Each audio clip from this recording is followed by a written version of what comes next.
Okay, चलिए मंगलाचरण कर लेंगे।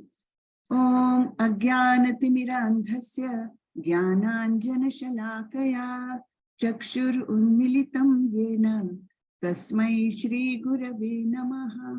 नमो ओम विष्णुपादाय कृष्णपृष्ठाय भूतले श्रीमते भक्तिवेदांत स्वामिन् इति नामिने।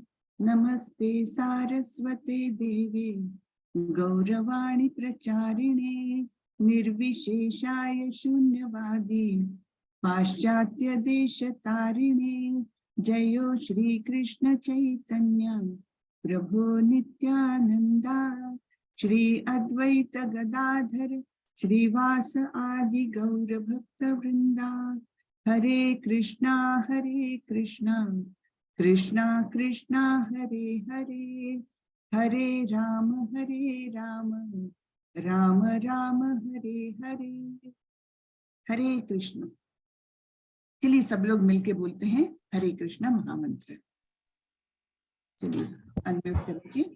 हरे कृष्णा कृष्णा कृष्णा कृष्णा कृष्णा हरे हरे, हरे राम हरे राम राम राम हरे हरे, हरे कृष्णा हरे कृष्णा कृष्णा कृष्णा हरे हरे, हरे राम हरे राम राम राम हरे हरे, कृष्णा कृष्णा कृष्णा कृष्णा कृष्णा हरे हरे, हरे राम राम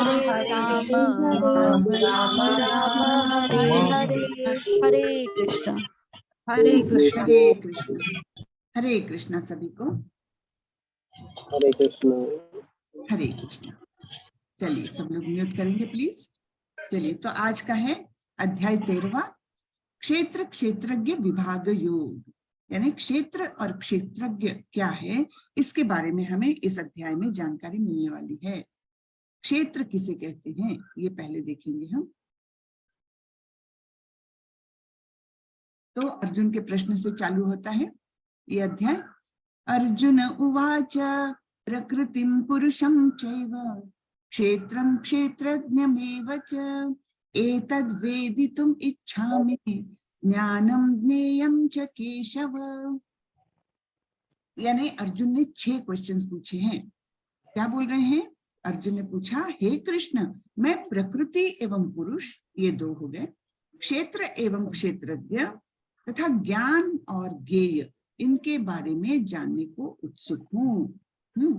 इन विषयों के बारे में 6 विषय बोले हैं, 6 प्रश्न हैं अर्जुन के। तो बोलते हैं प्रकृति और पुरुष क्या है। पुरुष का मतलब होता है भोक्ता, जो एंजॉयर होता है उसे भोक्ता कहते हैं। तो हमने एक अध्याय में आपको बताया था मैंने, भोक्तारम यज्ञ तपसाम सर्वलोक महेश्वरम सुहृदम सर्वभूतानां ज्ञात्वा माम शांति मृच्छति। ऐसा एक श्लोक मैंने बताया था आप लोगों को कि बहुत इंपॉर्टेंट है, इसे हो सके तो कंठस्थ कर ले, रट ले इसको। तो उसके द्वारा हमें क्या जानकारी मिलती है। म्यूट करिए प्लीज, म्यूट करें।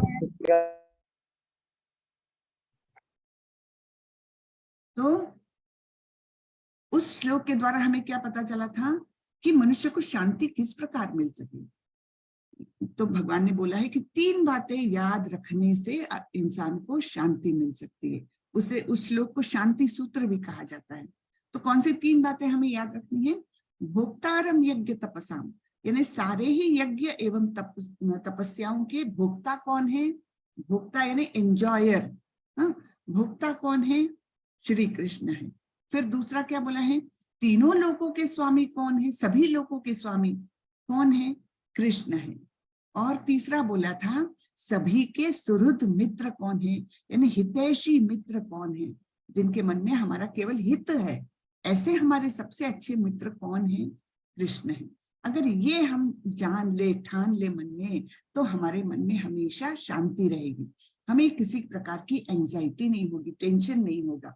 क्यों नहीं होगा?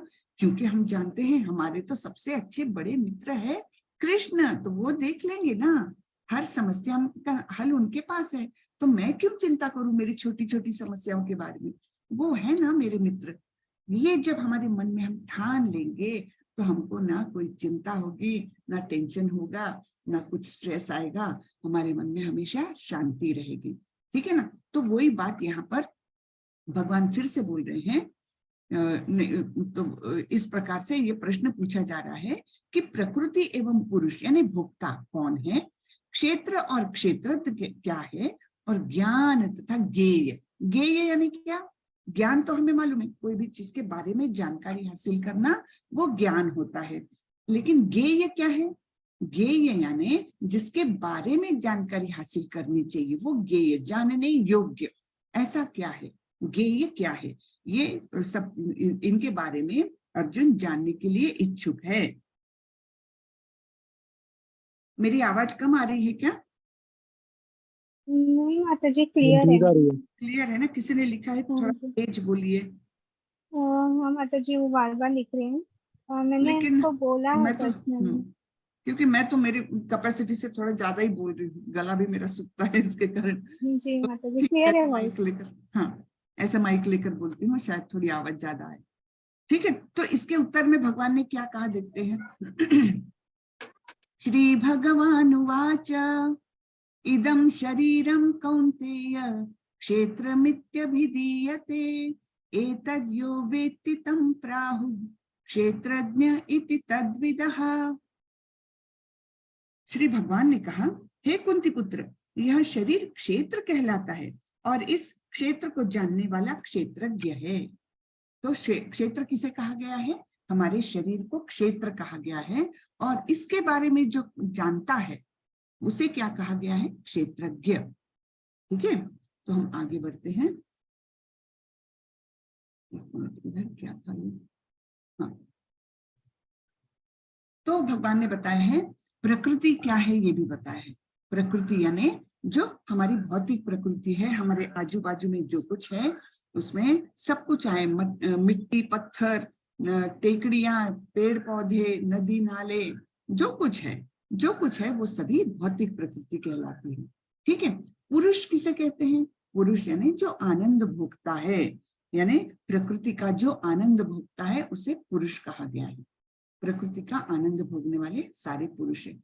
तो पुरुष हम भी हो गए, फिर हम भी प्रकृति को भोगते हैं, है ना। प्रकृति से पानी लेकर पीते हैं, प्रकृति से फूल तोड़ते हैं, है ना, प्रकृति से अनाज खाते हैं, तो हम भी भोग कर रहे हैं। यानी हम सभी जीवात्माएं जो है वो भी पुरुष है। लेकिन परम पुरुष कौन है? सबसे बड़े भोक्ता कौन है? कृष्ण। ठीक है। क्षेत्र यानी क्या?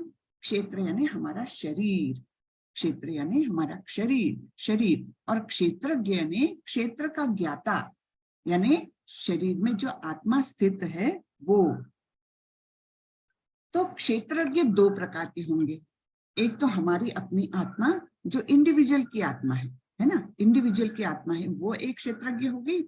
और हमारे अंदर परमात्मा भी है, वो तो सभी के शरीरों को जानते हैं, तो वो भी क्षेत्रज्ञ हुए। लेकिन वो बड़े क्षेत्रज्ञ, हम छोटे क्षेत्रज्ञ। क्यों?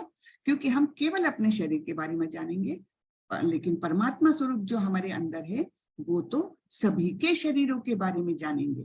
जैसे एक छोटा सा किसान है, उसकी छोटी सी खेती है, तो वो अपनी खेती के बारे में बराबर जानेगा कि मेरी खेती में ये यहाँ पर है, ये यहाँ पर है, ये आम का पेड़ इधर है, ये जामुन का पेड़ इधर है। अपने क्षेत्र के बारे में वो जानेगा। लेकिन जो वहां का राजा होगा ना, उसके पास तो सभी के बारे में डिटेल्स होंगे। तो राजा सभी के क्षेत्रों के बारे में जानेगा, सभी की खेती के बारे में जानेगा। हाँ, तो वैसा है क्षेत्रज्ञ दो प्रकार के हुए। एक हमारी आत्मा, व्यष्टि आत्मा, यानी जो एक, या अणु आत्मा जो छोटी सी है, हमारे इंडिविजुअल शरीर को जानेगी। लेकिन परमात्मा किसे जानेगा? सभी के शरीरों को जानेगा, तो वो भी क्षेत्रज्ञ हुए। अब ज्ञान किसे कहते हैं? सॉरी, ज्ञान यानी क्षेत्र और क्षेत्रज्ञ को समझना, इसे ज्ञान कहते हैं। बाकी आप बोलोगे क्यों फिजिक्स केमिस्ट्री ज्ञान नहीं है क्या?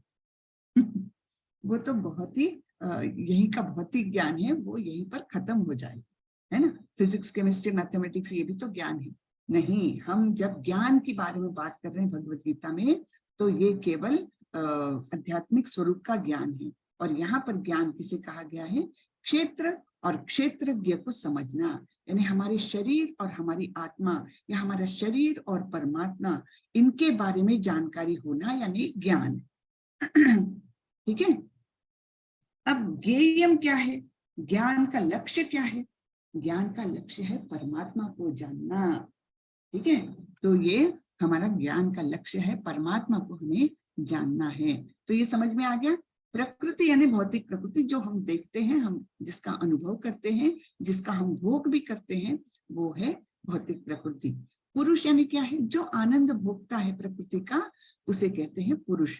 तो पुरुष दो प्रकार के हो जाएंगे, है ना। हम छोटे पुरुष हैं और भगवान बड़े पुरुष हैं। हम तो केवल थोड़ी थोड़ी चीजों का भोग करेंगे, लेकिन भगवान सभी चीजों का भोग कर सकते हैं। वो सबसे ज्यादा बड़े भोक्ता है, क्योंकि भोक्तारम यज्ञ तपस्या, सारे ही तपस्याओं का, यज्ञों का, कर्मों का, सभी के भोक्ता वो ही है। फिर क्षेत्र यानी हमारा शरीर, और क्षेत्रज्ञ यानी क्षेत्र का ज्ञाता, यानी क्षेत्र के बारे में जानने वाला, वो है आत्मा। और परमात्मा भी, लेकिन परमात्मा कैसे? परमात्मा केवल अपने ही शरीर को नहीं जान रहे, वो तो सभी के शरीरों के बारे में जानते हैं। तो इसलिए वे बड़े क्षेत्रज्ञ हुए, हम छोटे क्षेत्रज्ञ हुए। ज्ञान क्या है? क्षेत्र और क्षेत्रज्ञ को समझना, यही ज्ञान है। और ज्ञेयम क्या है? यानी ज्ञान जानने योग्य क्या है? ज्ञान का लक्ष्य क्या है? तो परमात्मा ही ज्ञान का लक्ष्य है। अब हम देखते हैं कि जब भक्ति ही इसका अंतिम चरण है, हम थोड़े से 13वें अध्याय में भी जाकर के आगे फिर से बढ़ने वाले, 13वें अध्याय का पर्पस हम जानने की कोशिश करने वाले हैं कि जब भक्ति ही अंतिम चरण है, तो फिर ज्ञान क्यों प्रस्तुत किया है आखिरी के 6 अध्यायों में, है ना। ये एक प्रश्न मन में आ सकता है। हमको तो भक्ति के बारे में बता दिया, 12वें अध्याय में पूरा बता दिया कि कैसी भक्ति करना चाहिए, अनन्य भक्ति, साधना भक्ति, और कैसी निष्काम कर्म की भक्ति। फिर और भी है ध्यान से, ज्ञान से, है ना। इस प्रकार अनेक प्रकार से भक्ति के वो स्टेप्स बताए हैं भगवान ने। फिर अभी हमको ज्ञान क्यों दे रहे हैं भगवान? तो इसके बारे में ऐसा लिखा है प्रभुपाद जी ने, सही मायने में पूर्ण भगवत गीता भक्ति है। प्रथम 6 अध्याय चर्चा करते हैं कि कैसे कार्य के माध्यम से भक्ति को प्राप्त किया जाए, ना कर्मयोग, है ना। कर्म के माध्यम से, कार्य के माध्यम से हम भक्ति कैसे कर सकते हैं। अंतिम 6 में ज्ञान के माध्यम से इसे प्राप्त करने का वर्णन है, यानी अल्टीमेट गोल क्या है? भक्ति ही है, भक्ति योग ही है। लेकिन पहले बताया कर्मयोग के माध्यम से वहां जाना, और आखिरी में अभी बताएंगे ज्ञान के माध्यम से भक्ति को प्राप्त करना। मध्य के 6 भक्ति की ही चर्चा करते हैं, ये तो हमने देखा। इसके अलावा 12वें अध्याय में कृष्ण ने बताया है कैसे वह व्यक्तिगत रूप से अपने भक्तों को जन्म और मृत्यु से बचाते हैं, है ना। तेषाम अहम समुद्धरता मृत्यु संसार सागरात, भगवान ने बताया है हमको 12वें अध्याय में, है ना। किसको बचाते हैं? जो भक्त है, जो अनन्य भक्त है, उसे भगवान इस भवसागर से तुरंत ही बचा लेते हैं। अंतिम 6 अध्याय भौतिक दुनिया से खुद को निकालने के लिए आवश्यक दार्शनिक ज्ञान प्रदान करते हैं। ठीक है, भौतिक दुनिया से पहले हम जब निकल जाएंगे, भौतिक दुनिया से सारा ही अटैचमेंट हम निकाल देंगे, तब फिर हम इसके लिए हम दार्शनिक ज्ञान यानी फिलोसॉफिकल नॉलेज अभी हम प्राप्त करने वाले हैं 13 से लेकर 18 तक। ज्ञान माया से छुटकारा पाने में सहायता करती है। जब हमें मालूम है, जैसे हमने एक जानकारी हासिल की बहुत शुरू में ही, कौन सी जानकारी हासिल की थी? कि हम शरीर नहीं, हम आत्मा है। ये जानकारी प्राप्त होने से क्या हो जाता है? इस ज्ञान के कारण हमारी अटैचमेंट कंट्रोल में रहेगी, है ना। कि हम जानते हैं कि ये तो हमारे सारे रिश्ते नाते, ये पैसा, घर बार, ये जो कुछ है, ये तो बहुत कम समय के लिए, क्षणिक है। ये जैसे ही मैं शरीर बदल दूंगा तो ये सारा मेरा नहीं रहेगा, ये और किसी का हो जाएगा, है ना। तो अपनी अटैचमेंट कैसे हो जाती है? कम हो जाती है इस ज्ञान के माध्यम से। वैसे ही और ज्ञान हम 13 से 18 के अध्याय में देखने वाले हैं। ज्ञान माया से छुटकारा पाने में सहायता करती है और कृष्ण हमें कृष्ण की ओर आकर्षित करती है। हाँ, ये ज्ञान का भी, ज्ञान के माध्यम से हम अभी तक दो चीजें देखे हैं कि भौतिक दुनिया से निकालने में सहायता करती है, जैसे हमारा नॉलेज कि हम शरीर नहीं आत्मा है, तो हमारी अटैचमेंट कम कर सकती है। वैसे ही माया के बंधन से निकालने के लिए भी और कृष्ण के प्रति आकर्षण बढ़ाने के लिए भी ज्ञान सहायक होता है। इसलिए जब हम भक्ति करने के लिए ज्ञान का उपयोग करते हैं तो यह भक्ति का ही हिस्सा बन जाता है। कितना अच्छा है ना। तो हमें पता चला कि हम अभी ज्ञान क्यों पा रहे हैं, है ना। नहीं तो कोई बोलेगा अरे भक्ति भक्ति भक्ति तो बोला है भगवान ने, तो फिर अभी ज्ञान क्यों पढ़ा रहे हैं हमें है ना। तो इसके लिए है ज्ञान, कि ज्ञान के माध्यम से हमारी भौतिक दुनिया से हम निकल सकते और माया से छुटकारा पा सकते हैं, उसमें हमें सहायता मिलेगी। हमारा अल्टीमेट गोल तो भक्ति योग ही है, भक्ति के ही माध्यम से हम भगवान तक पहुंच सकते हैं। ये बार बार भगवान ने बोला है, भक्त्या माम अभिजानान्ति यावान यश्चास्मि तत्वतः ततो मां तत्वतो ज्ञात्वा विशते तदनंतरम। यानी केवल भक्ति के माध्यम से मुझे असली स्वरूप में कोई जान सकता है, और जो मुझे असली स्वरूप में जान लेता है उसको तो तुरंत ही उसको मेरा धाम मिल जाता है। ठीक है, तो इस प्रकार हमने ये देखा, ये सारे डेफिनेशन देखे। अब हम देखते हैं क्षेत्रज्ञ चापि मां विद्धि सर्व क्षेत्रेषु भारत क्षेत्र क्षेत्रज्ञयोर ज्ञानम यत्तज्ञानम मतम मम। हे अर्जुन, आपको समझना चाहिए कि मैं भी सभी शरीरों का ज्ञाता हूँ, है ना। सभी शरीरों का वो मैं भी ज्ञाता हूँ, यानी मैं क्या हूँ, क्षेत्रज्ञ हूँ, लेकिन सभी शरीरों का। तुम तो एक ही शरीर के ज्ञाता हो, मैं तो सभी शरीरों का ज्ञाता हूँ। और इस शरीर और उसके ज्ञाता को समझने को ज्ञान कहा जाता है, यही मेरी राय। यानी क्षेत्र और क्षेत्रज्ञ को जानना, इसी को ज्ञान कहा गया है। अब देखिए यहाँ पर एक इंसान जागृत अवस्था में है, यहाँ पर वो क्या कर रहा है, सपने देख रहा है ना, अर्ध जागृत अवस्था में। हमारा नींद का बहुत सारा समय ये अर्ध जागृत अवस्था में जाता है, जिसमें हम बहुत सपने देखते हैं, डिस्टर्ब रहते हैं। और ये सुषुप्ति अवस्था, यानी ये जागृत अवस्था, ये स्वप्न अवस्था, और ये नीचे की है जो सुषुप्ति, उसमें हमें गहरी नींद लगती है। सभी अवस्थाओं में हम देखते हैं दोनों भी, आत्मा और परमात्मा दोनों भी जागृत है, और वे क्षेत्रज्ञ यानी जानकारी रख रहे हैं। हाँ, जानकारी रख रहे हैं कि अभी हमारी कौन सी अवस्था है, अभी हमारी मेंटल कंडीशन कैसी है, सब कुछ ये जानकारी दोनों भी क्षेत्रज्ञ रखते हैं, चाहे हमारी शरीर की कोई भी अवस्था हो। ठीक है, तो इस प्रकार का ये, तो क्षेत्र और क्षेत्रज्ञ के अंतर को जानना ही ज्ञान कहलाता है। तो ये है हमारी भौतिक प्रकृति, जो भी हमें दिखता है, जिसका भी हम उपभोग कर रहे हैं, तो वो सारी भौतिक प्रकृति है। और ये खेती का एक उदाहरण जो मैंने बताया ना, तो किसान क्या है, अपने खेत के बारे में जानकारी रखता है, दूसरों के खेत के बारे में नहीं। लेकिन राजा के पास सारा डेटा उपलब्ध रहता है, उनको सभी क्षेत्रों के बारे में जानकारी है। ओके, फिर विभिन्न वैदिक ग्रंथों में विभिन्न ऋषियों ने कार्यकलापों के क्षेत्र तथा उन कार्यकलापों के ज्ञाता के ज्ञान का वर्णन किया है। इसे विशेष रूप से वेदांत सूत्र में कार्य कारण के समस्त तर्क समेत प्रस्तुत किया है। जो हमारे कर्म हैं और ये कर्म को जानना है ना, कार्यकलापों के ज्ञाता के ज्ञान का वर्णन है। तो इसको वेदांत सूत्र में वेद व्यास मुनि ने लिखा हुआ है।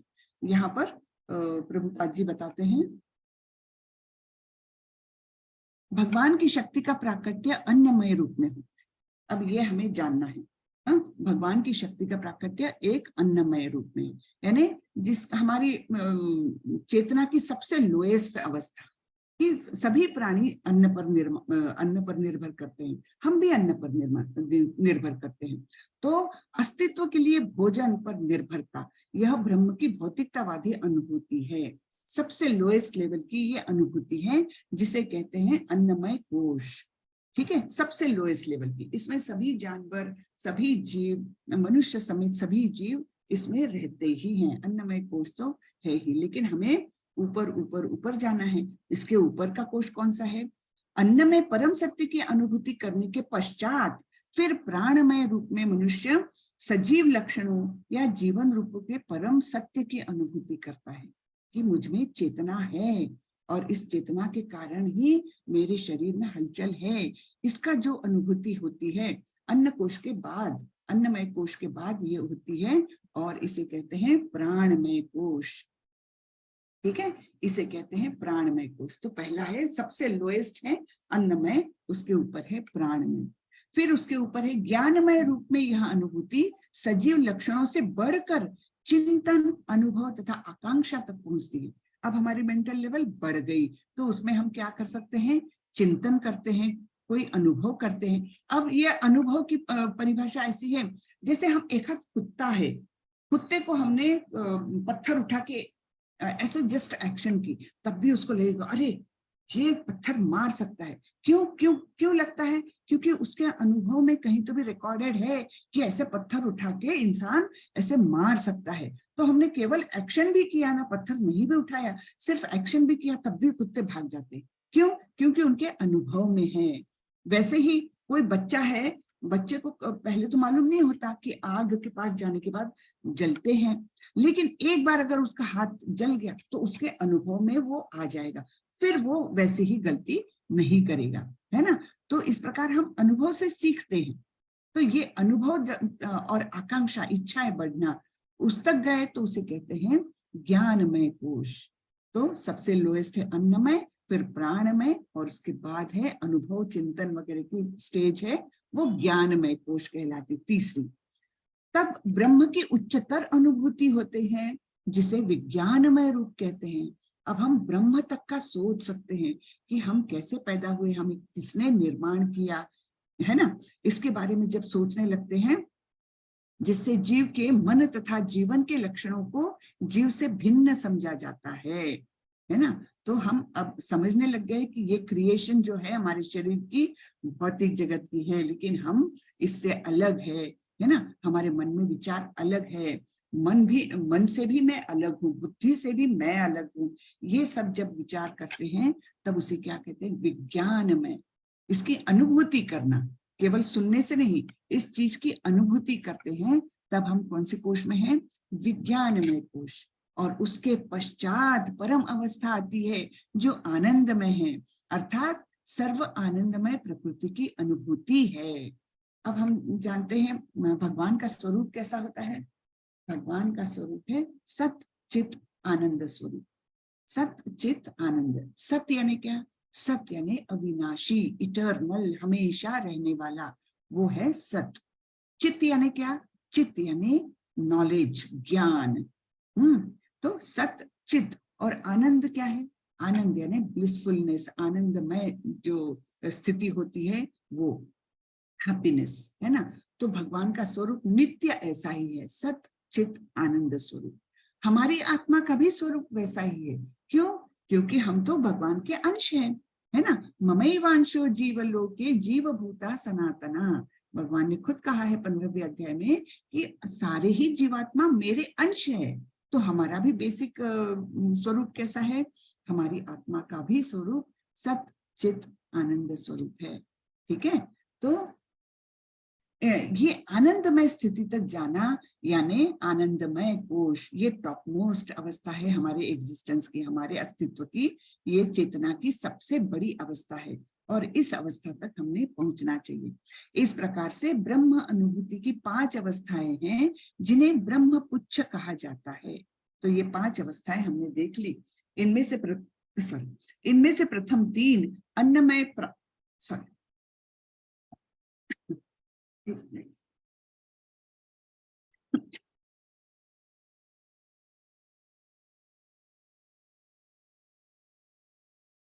इनमें से प्रथम 3 अन्नमय, प्राणमय तथा ज्ञानमय अवस्थाएं जीवों के कार्यकलापों के क्षेत्रों से संबंधित होती है। परमेश्वर इन कार्यकलापों के क्षेत्रों से परे हैं, है ना। पहले 3 से भगवान ऊपर है, परमेश्वर इन कार्यकलापों के क्षेत्रों से परे हैं और आनंदमय है। तो इसका पिक्टोरियल डिपिक्शन भी देखेंगे हम। तो सबसे लोएस्ट कौन सा है? अन्नमय कोश। उसके ऊपर है प्राणमय, इसके ऊपर है ज्ञानमय, उसके ऊपर है विज्ञानमय, और उसके ऊपर है आनंदमय। तो इस प्रकार से ये 5 कोश यानी ब्रह्मपुच्छ कहलाते हैं ये। हाँ, तो पहला तो केवल अन्न पर डिपेंड रहने वाला है ना। इस प्रकार से अन्नमय, प्राणमय, ज्ञानमय, ज्ञानमय तक भी हम क्या बोल सकते हैं कि ये तो जानवरों में भी है, अनुभव की, लेकिन विज्ञान में तो आगे है, और आनंदमय तो टॉप मोस्ट है। ठीक है, जहां पर विज्ञान में हमने क्या देखा, हमें अनुभूति होती है कि हमारा भौतिक शरीर ये अलग है और हम अलग है। ठीक है, अब भगवान बोलते हैं पंच महाभूत अहंकार, बुद्धि, अव्यक्त, 10 इंद्रियां तथा मन, 5 इंद्रिय विषय, इच्छा, द्वेष, सुख, दुख, संघात, जीवन के लक्षण तथा धैर्य, इन सब को संक्षेप में कर्म का क्षेत्र तथा उसकी अंतक्रियाएं यानी विकार कहा गया है। तो आप जानते हैं पंच महाभूत कौन से हैं? अग्नि, जल, वायु, पृथ्वी, आकाश। फिर है अहंकार, बुद्धि और अव्यक्त यानी तीनों गुणों की अप्रकट अवस्था। ठीक है, तीनों गुण तो बाद में प्रकट होंगे, उनकी जो अप्रकट अवस्था है वो भी पकड़ी गई है। फिर 10 इंद्रिय, 10 इंद्रिय कौन से हैं? 5 ज्ञानेंद्रिय और 5 कर्मेंद्रिय। कौन से? 5 ज्ञानेंद्रिय तो हमें मालूम है, आंख, नाक, कान, फिर मुंह और त्वचा, है ना। ये हमारे 5 ज्ञानेंद्रिय हो गए। 5 कर्मेंद्रिय कौन से हैं?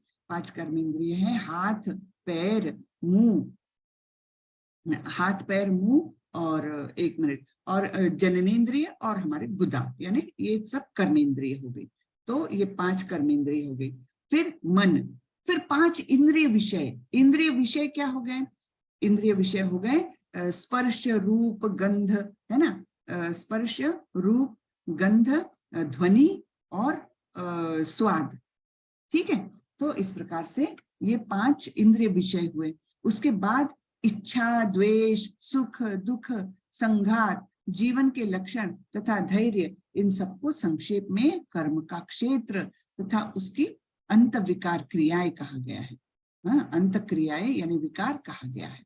ओके, अब ये सारे गुण आते हैं। ये गुण दिए हैं भगवान ने, क्यों दिए हैं कि ये जब हम ये जिसके पास गुण होंगे, ये ज्ञान होगा तो उसकी मुक्ति अवश्य होगी। इसके बारे में भगवान बताते हैं।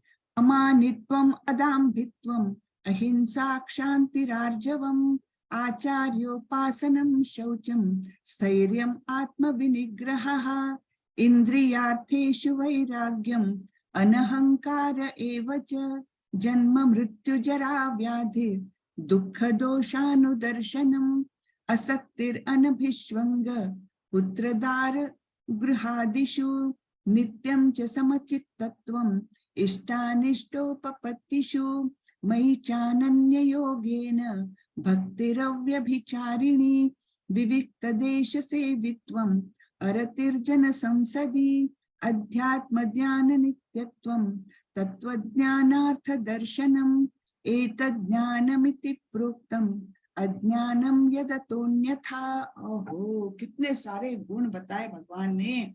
अब इतने सारे गुण हमने डेवलप करना है। अगर हम भक्त बन गए तब तो अपने आप ही डेवलप हो जाएंगे, है ना। तो हमें भक्ति के माध्यम से तो ये मिलेंगे ही, लेकिन इनके माध्यम से भी भक्ति मिलेगी। तो दोनों भी कॉम्प्लीमेंट्री है, दोनों का भी हमने विचार रखना चाहिए कि ये गुण आ गए तो भक्ति हमें सरलता से मिलेगी, या हमने बिल्कुल अनन्य भक्त हो गए तो ये गुण तो अपने आप आएंगे। एक श्लोक है भागवतम में, यस्यास्ति भक्तिर् भगवती अकिंचनः सर्वे गुणस्तस्य विषादते सूरः, यानी जो भगवान की अकिंचन भक्ति करता है, बिल्कुल तन्मय होकर भक्ति करता है किसी अपेक्षा के बिना, उसमें सारे देवताओं के से गुण अपने आप ही आ जाते हैं। और हरेर अभक्तास कुतो महद गुणा, कहाँ से आएंगे? जो भक्त नहीं है, हरि का भक्त नहीं है, उसमें महान गुण कैसे आएंगे? क्यों? मनोरथे ना सतो वही, उसका तो बाहर ही उसका ध्यान लगा रहता है, अंदर की डेवलपमेंट होती ही नहीं है, है ना। तो ये ऐसा बोला गया है। तो अब हम देखते हैं, इतने सारे गुण बताए हैं भगवान ने, उनके बारे में थोड़ा थोड़ा जानकारी ले लेते हैं। अमानित्वम यानी विनम्रता, हाँ, मान की अपेक्षा न रखना, ये अमानित्वम कहलाता है ना, तो उससे कहते हैं विनम्रता। फिर दंभहीनता, अहिंसा, अहिंसा यानी केवल शारीरिक के स्तर तक नहीं, मानसिक स्तर तक भी है अहिंसा। आप किसी को कुछ कटु बोल दोगे और उसका दिल एकदम बैठ जाएगा, वो डिप्रेशन में जाएगा, तो ये बहुत बड़ी हिंसा होगी ना, है ना। आपने उसको प्रत्यक्ष हाथ से नहीं मारा है, किंतु आपने ऐसे बोले उसके साथ ऐसा बिहेव किया कि वो तो बिल्कुल उसका खच्चिक, मतलब एक बोलते हैं ना मानसिक रीत्या वो बिल्कुल ही दुर्बल हो गया, तो ये भी बहुत बड़ी हिंसा हो गई। तो हमें दोनों प्रकार की शारीरिक और मानसिक हिंसा से बिल्कुल ही बचना है। तो अहिंसा हो गया। सहिष्णुता यानी टॉलरेंस, है ना, हमें टॉलरेट करते आना चाहिए। किसी ने हमारे साथ बुरा भी व्यवहार किया, फिर भी सहिष्णुता हमेशा रखनी चाहिए। जैसे कि एक पेड़ होता है ना, वो हम उसको पत्थर भी मारते हैं, फिर भी वो हमें फल देता है। तो उसी प्रकार से हमने हमारा वर्तन रखना चाहिए, है ना। एक चैतन्य महाप्रभु ने जो एक ये लिखा है, गुरुवाष्टक नहीं, उसका नाम है अष्टकी है वो, तो उसमें एक ये आता है, तृणादपि सुनीचेन तरोरपि सहिष्णुना, यानी जो तृण रहता है ना, छोटा सा घास का छोटा सा रहता है ना, जमीन पर उगता हुआ, जो रास्ते पर रहता है, लोग उस पर पैर देकर भी चले जाते, फिर भी वो उसको सहन करता है। तो तृणादपि सुनीचेन, उससे भी हमें ज्यादा नम्र होना है। और तरोरपि सहिष्णुना, यानी एक पेड़ रहता है, उससे भी ज्यादा हमें टॉलरेंस रखना चाहिए। सहिष्णुता, वो शब्द वहां पर भी आया है, इसलिए मुझे याद आया। तो फिर सरलता, सरलता यानी हमारा मन एकदम सरल होना चाहिए, किसी से कोई लुकाव छिपाव या कपट ऐसे कभी नहीं आना चाहिए, वो सरलता। फिर प्रामाणिक गुरु के पास जाना, हाँ, योग्य गुरु के पास जाना, है ना, और उनकी उपासना करना, ठीक है, उनकी सेवा करके ज्ञान अर्जन की इच्छा रखना।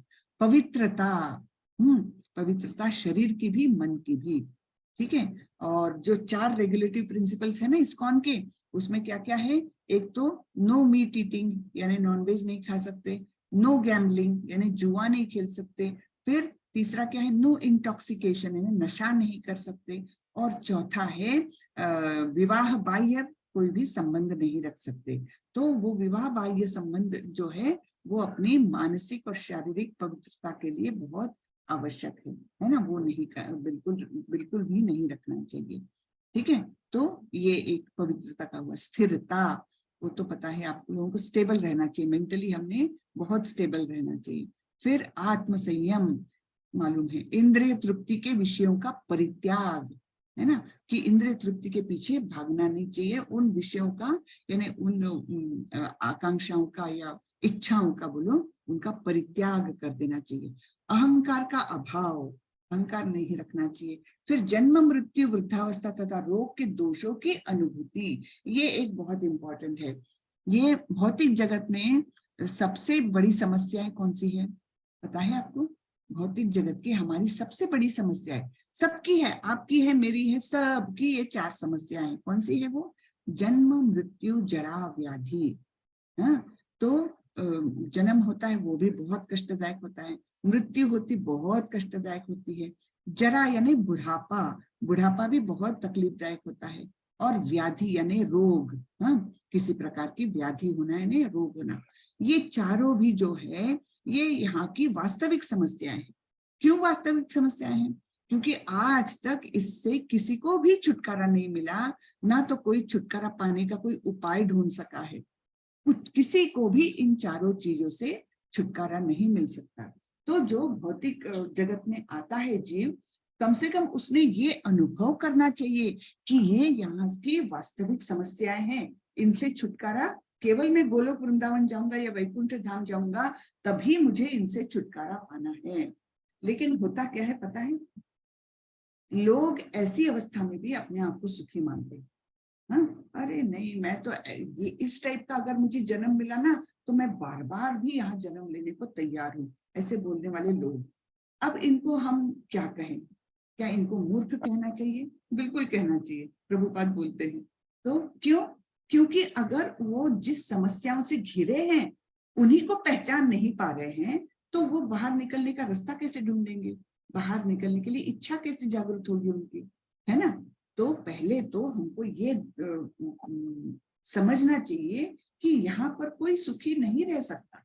ये केवल सुख यानी है वो क्षणभंगुर है, और ये 4 समस्याएं तो हर किसी के साथ जुड़ी हुई है ही, इनसे किसी को छुटकारा नहीं है। तो फिर इससे छुटकारा पाने का कोई तो माध्यम होगा, वो है कृष्ण के पास जाना।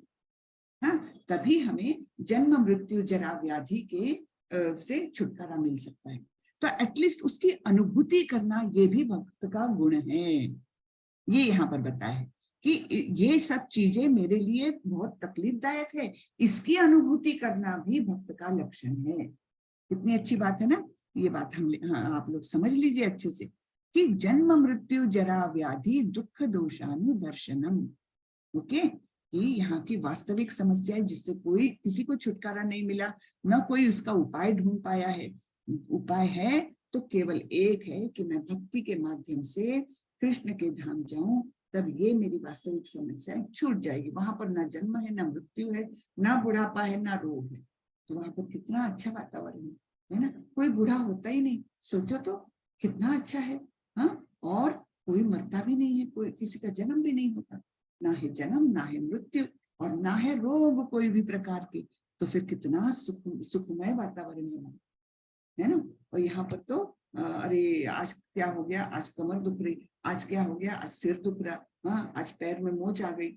ये तो रोज का कुछ ना कुछ चलता ही रहता है हर एक के साथ, है ना?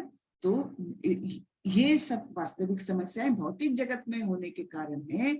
इसको जो समझता है कम से कम वो कोशिश करता है ना? जैसे अगर किसी को जेल में डाल दो और उसको ये पता ही नहीं कि जेल में हूं मैं, तो मुझे कोई कष्ट है, ठीक है ना, मुझे खाना मिल रहा है, मुझे थोड़ा सा काम करना पड़ रहा है, ठीक है, मजे में हूं मैं, ऐसा अगर कोई सोचने लग गए तो हम उसको पागल बोलेंगे ना। अरे जेल में रहता बोलता मैं बड़ा मजे में हूँ। वैसे ही हम लोग फिर पागल है कि हम अगर यहाँ पर भौतिक जगत में है और बोलते हैं तो बहुत मजे में, तो हम क्या है, पागल है, बिल्कुल बिल्कुल लिटरली। ठीक है, आगे बढ़ते हैं। वैराग्य और संतान, स्त्री, घर तथा अन्य वस्तुओं की ममता से मुक्ति, इन चीजों से अटैचमेंट नहीं है, वो भी भक्त का लक्षण है। ठीक है, अच्छी तथा बुरी घटनाओं के प्रति समभाव, कि चाहे दुख आए चाहे सुख आए उसमें समभाव रखना। मेरे प्रति निरंतर अनन्य भक्ति। फिर एकांत स्थान में रहने की इच्छा, यानी बहुत लोगों की जमावड़े में उनका मन घुटता है।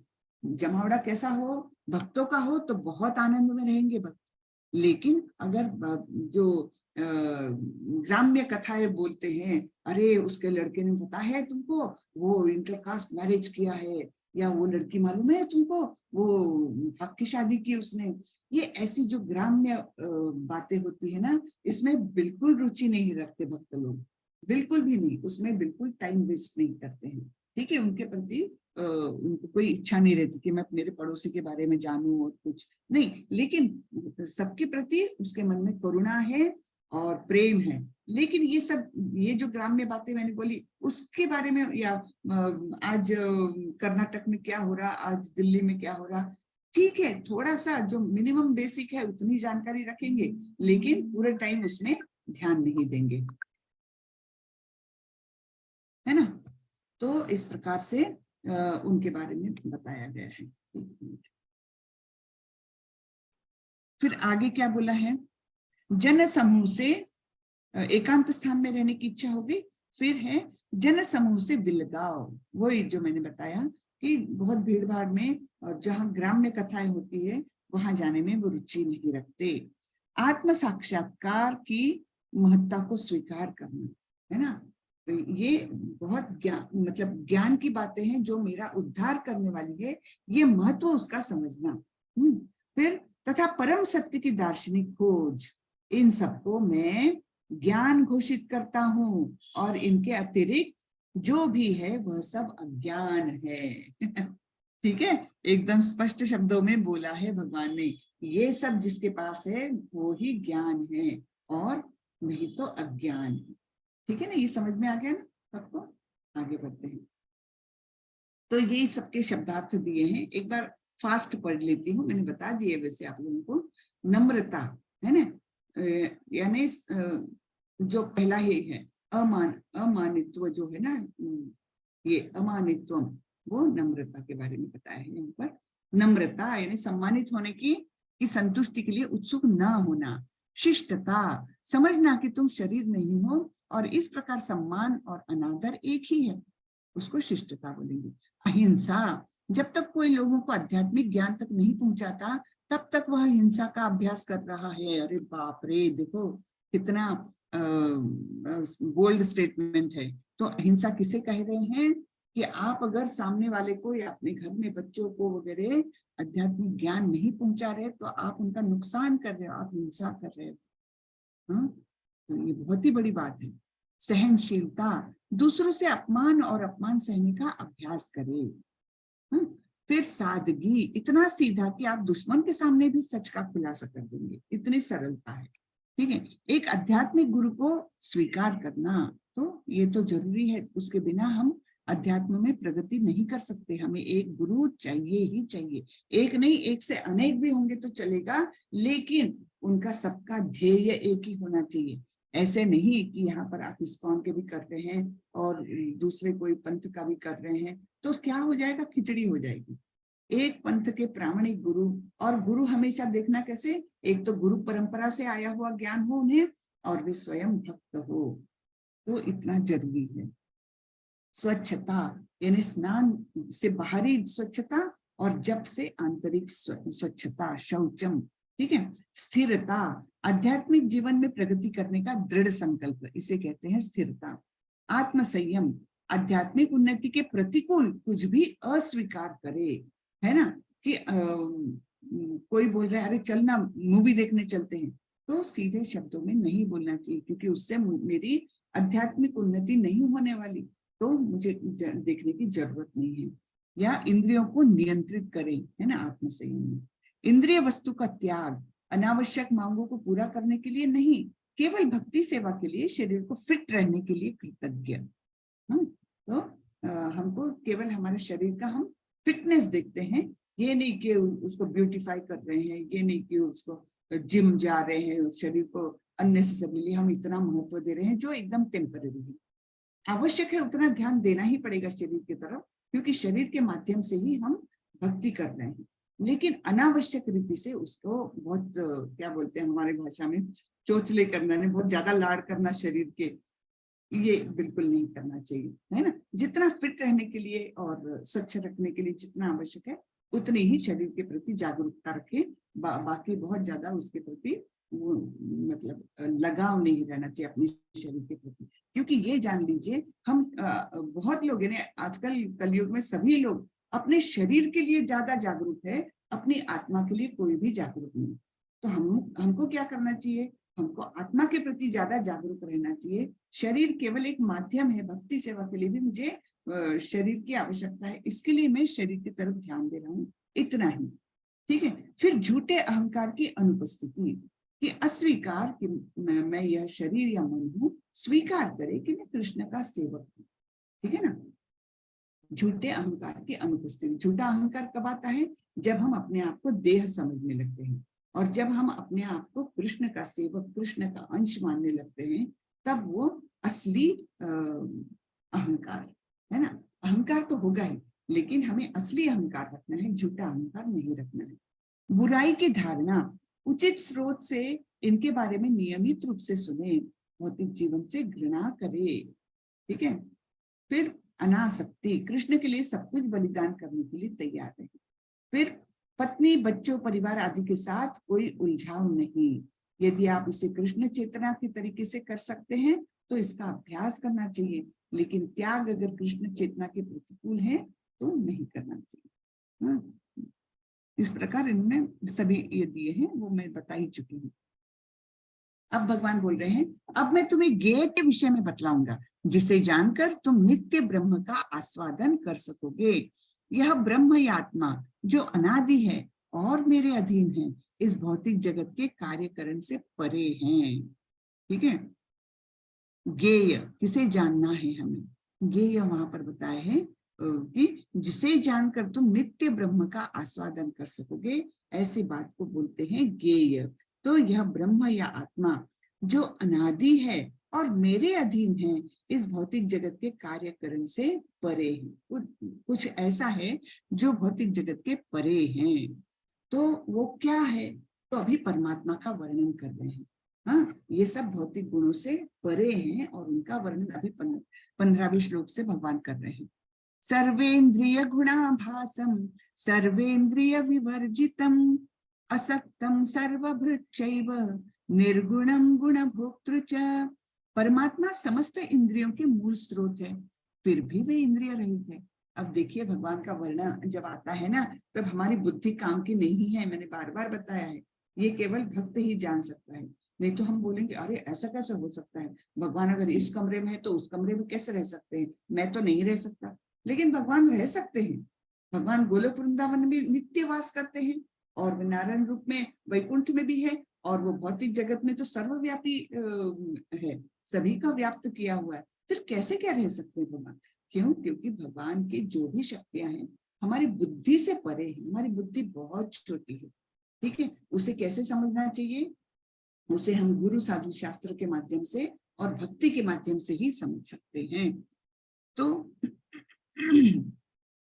परमात्मा समस्त इंद्रियों के मूल स्रोत है, फिर भी वे इंद्रियों से रहित है। ऐसा कैसे? वे समस्त जीवों के पालन करता होकर भी अनासक्त है। वे प्रकृति के गुणों के परे हैं, फिर भी वे भौतिक प्रकृति के समस्त गुणों के स्वामी हैं। सब कॉन्ट्राडिक्शन है भगवान के बारे में, तो इसे समझना होगा हमको, है ना। तो कैसे है वे? वो सभी हमारे इंद्रियों के मूल स्रोत है, उसके बाद भी वे स्वयं इंद्रिय रहित है। यानी कैसे इंद्रियों से रहित है? भौतिक इंद्रियों से रहित है वे। उनकी इंद्रिय भी है तो वो कैसी है? आध्यात्मिक है। फिर वे समस्त जीवों के पालन करता होकर भी अनासक्त है। उनको किसी के प्रति आसक्ति नहीं है ना। हम सबके पालन करता है लेकिन फिर भी अनासक्त है। अगर हम एक कुत्ते को भी घर में पाल लेते हैं तो हमारी कितनी आसक्ति हो जाती है ना। लेकिन भगवान तो इतने समस्त जीवों को पालन करता होकर भी अनासक्त है। तो ये हमें मतलब ये समझने की ही बातें हैं। इसको क्या मैं एक्सप्लेन करूं, अपने आप ही आप थोड़ा सा ये करें। तो वे प्रकृति के गुणों के परे हैं। हाँ, प्रकृति के गुण कौन से हैं? हाँ, सत्वगुण, रजोगुण, तमोगुण। लेकिन ये प्रकृति के गुणों के परे हैं, फिर भी वे भौतिक प्रकृति के समस्त गुणों के स्वामी हैं। यानी उन्होंने फिर भी अपना कंट्रोल रखा हुआ है भौतिक प्रकृति के सभी गुणों पर, लेकिन फिर भी वे गुणों से परे हैं। वे कंट्रोल करते हैं लेकिन खुद उससे अलग है। तो ऐसा हो सकता है क्या? हाँ, हम अगर भौतिक जीवन में ऐसा सोचे कि हम ऐसे कर सकते हैं क्या, तो ऐसा उदाहरण हमें बिल्कुल मिल नहीं सकता है। ठीक है, आगे बढ़ते हैं। परम सत्य समस्त जीवों यानी चर और अचर के बाहर तथा भीतर स्थित है। अब देख लिए, फिर से बाहर भी है और भीतर भी है, ये भी एक कॉन्ट्रडिक्शन है। वे भौतिक इंद्रियों के द्वारा जानने या देखने से परे हैं। हमारी इंद्रिय कोई काम की नहीं, हम ना उनको देख पाते हैं और ना जान पाते हैं भौतिक इंद्रियों के माध्यम से, नहीं। यद्यपि वे अत्यंत दूर रहते हैं किंतु हम सबों के निकट भी हैं। तो ये सारे कॉन्ट्रडिक्शंस भगवान ही केवल कर सकते हैं और कोई भी नहीं कर सकता, है ना। फिर और आगे बताते हैं, परम सत्य समस्त जीवों, ये तो हो गया है, यही वाला जो था ना वही है, ये रिपीट हो गया। वे समस्त प्रकाशमान वस्तुओं के प्रकाश स्तोत्र है। वे भौतिक अंधकार से परे हैं और अगोचर है। वे ज्ञान है, ज्ञेय है और ज्ञान के लक्ष्य है। वे सबके हृदय में स्थित है। तो इतनी सारी जानकारी हमें किसके बारे में दे रहे हैं भगवान? परमात्मा स्वरूप में वे जो हमारे हृदय के अंदर बैठे हैं ना, उनके बारे में इतना सारा अभी बताया है भगवान ने। तो वे परमात्मा स्वरूप के हमारे अंदर रहते हैं। वे सभी प्रकाशमान वस्तुओं के प्रकाश स्तोत्र हैं। वे भौतिक अंधकार से परे हैं, अगोचर है। वे ज्ञान है, ज्ञेय है और ज्ञान के लक्ष्य भी है। यानी परमात्मा ही ज्ञान भी है, ज्ञेय भी है ना। सभी कुछ परमात्मा के है।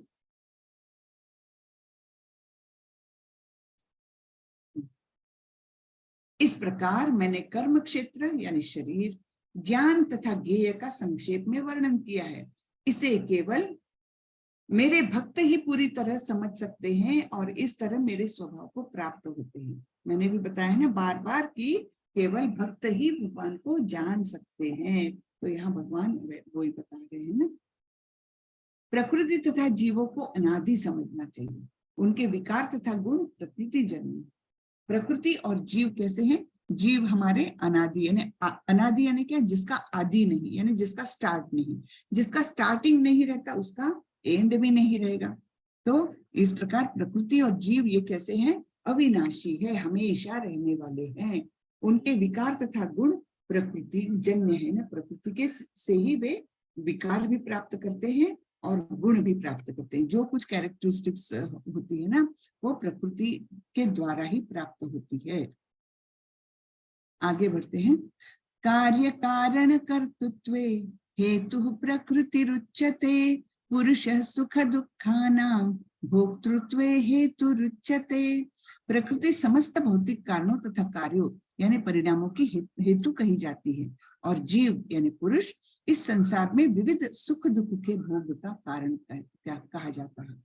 ठीक है, तो ये क्या है? प्रकृति क्या है? भौतिक कारणों तथा कार्यों की हेतु, हाँ, कॉज ऑफ भौतिक कारणों तथा कार्यों की हेतु है ना, कही जाती। और जीव क्या है? ये सब सुख दुख भोगने का कारण कहा जाता है। हाँ, सारे ही सुख दुख किसे भोगने हैं? तो ये जो मनुष्य जीवात्मा है, ये सारे ही जीव है, केवल मनुष्य नहीं, उनके द्वारा।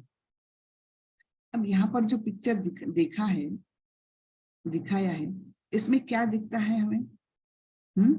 जो एक इंसान बहुत ही खाने के प्रति लालयी थे, जो कुछ सामने आएगा वो हलवा भी खा लेगा और नॉनवेज भी खा लेगा और सड़ा हुआ कुछ भी ऐसा भी रहता है तो वो भी खा लेगा। उसको खाने मतलब कोई उसमें लिमिट नहीं है, उसकी लिमिट इन द सेंस कि वो चूज नहीं कर पाता कि ये नहीं खाना चाहिए और ये खाना चाहिए, तो कुछ भी खाता है वो। तो फिर उसके अंदर की प्रकृति कैसी होती जाती है? ये पिग है, देखो पिग कुछ भी खाता है, उसके सामने हलवा रख दो तो हलवा भी खा लेगा और मल रख दो तो मल भी खा लेगा, है ना। तो ये दोनों की प्रकृति की समानता बताई है। पुरुष प्रकृति स्थो ही भुंक्ते प्रकृति जान गुणान, कारणम गुण संगोस्य सद असद योनि जन्मसु। इस प्रकार जीव प्रकृति के तीनों गुणों का भोग करता हुआ प्रकृति में ही जीवन बिताता है। जैसे हम लोग बिता रहे हैं ना, प्रकृति के तीनों गुणों का भोग करते हैं हम और फिर यहीं पर प्रकृति में ही जीवन बिता लेते हैं। यह उस प्रकृति के साथ उसकी संगति के कारण, क्योंकि हमारे आजू बाजू में हमारी संगति कौन है? प्रकृति ही हमारे संग में है ना। आजू बाजू में सब प्रकृति के गुण हमें बांधे हुए हैं। इस तरह उसे उत्तम तथा अधम योनियां मिलती रहती है। प्रकृति के कारण उसे कभी वो निचली योनि में चला जाता है। 84 लाख योनियां है कुल कितनी योनियां है? 84 लाख। वो केवल धरती पर नहीं है, अलग अलग सभी ब्रह्मांडों में फैली हुई है 84 लाख योनियां। और उसमें से केवल 4 लाख योनियां जो है वो मनुष्य की कही जाती है। बाकी 80 लाख योनियां ये सारे प्राणियों में बटी हुई है। जैसे ये जो जलचर प्राणी है, फिशेस और शार्क्स और बाकी के बहुत सारे, तो उनकी कितनी बताई गई? 9 लाख उनकी योनियां हैं। पेड़ों की 10 लाख योनियां हैं। तो इस प्रकार ये अलग अलग योनियों में हम प्रकृति के संसर्ग में आने से हमें कभी अच्छी योनियां मिलती है, कभी बुरी योनियां मिलती है, डिपेंडिंग अपॉन हमारे कर्म। ठीक है, फिर भगवान बोल रहे हैं उपद्रष्टानुमंता च भर्ता भोक्ता महेश्वरः परमात्मेति चाप्युक्तो देहेस्मिन् पुरुषः परः। तो भी इस शरीर में एक दिव्य भोक्ता है।